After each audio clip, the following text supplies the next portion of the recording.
Ask MDB, ladies and gentlemen. That's right, MDB at undergroundgarage.com. You can ask me anything you like. I will respond. You know I will. Oh boy. So, okay. On a John Lennon level, I was talking about earlier in the intro that I would like to talk about him in this particular moment, Ask MDB, because I got a letter from John Wilder a few weeks back, and it asked me very presciently and very prophetically and very timely. He asks me, John Wilder says, Michael, where were you when John Lennon was shot?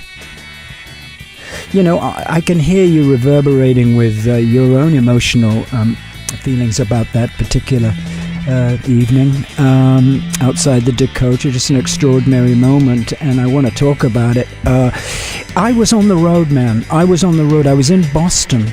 I was in Boston in a hotel. We just finished a gig. I had an album out. I was with a bunch of guys who I just adored. It was a great band. The record was called I'm Only Human, produced by Mike Chapman, and we were very happy with it. It was doing really good, and we were off to Europe, and everything was exciting. You know, we were in the hotel. We're watching Johnny Carson. We're all drunk, probably, and stoned and celebratory after a fabulous club gig. I was playing little clubs, you know, a few hundred people going crazy, which is actually my favorite. Watching Johnny Carson, innocently enough, and the show was broken into by the newscaster who reported John's assassination. Well, you know, that sobered us up real quick. Really, really quickly. We were really silent for a good 5 minutes in absolute disbelief, because John Lennon was the man that made most of the guys in that room and half of the girls in that room play and listen and adore and worship and live by his music. It was a stunning moment. Now, I don't want to get heavy about it, because it's not heavy. It's what happened, and you can't argue with life. Life is always right, as I'm fond of saying. We got in the van. Here's the story. We got in the van. We drove to New York. Absolutely just got dressed, put our clothes in the suitcases, packed up, got in the van, and split, and just went to New York and went to the Dakota and stood outside the Dakota and paid homage and tribute to the great John Lennon. Of course we did. What else are we going to do? You know, sit and go to sleep, or have, you know, a party in the hotel room when one of the great apostles of rock and roll had been taken from us? I don't think so.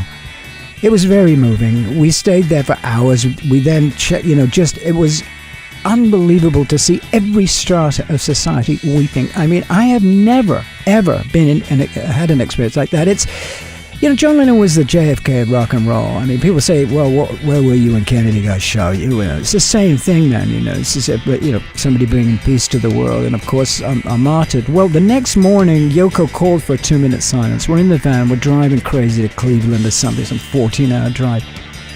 And the 2-minute silence came, and we stopped in the van, and I tell you, I get tears right now thinking about it.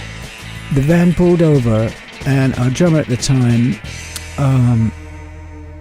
just had a breakdown, just got out of the thing and got out of the van and stood by the highway, this long highway, this empty highway, and was in a very, very bad state, and just physically represented what we were all feeling.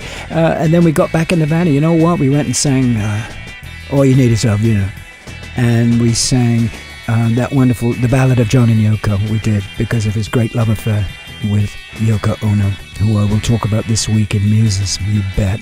So there you have it, John Wilder. I hope I haven't brought anybody down, man, because John Lennon's music was made to bring you up in every single way, as a Beatle in a wonderful, charming way, and as a solo artist in a very honest and real, sincere, raw, authentic, revolutionary voice. The great John Lennon.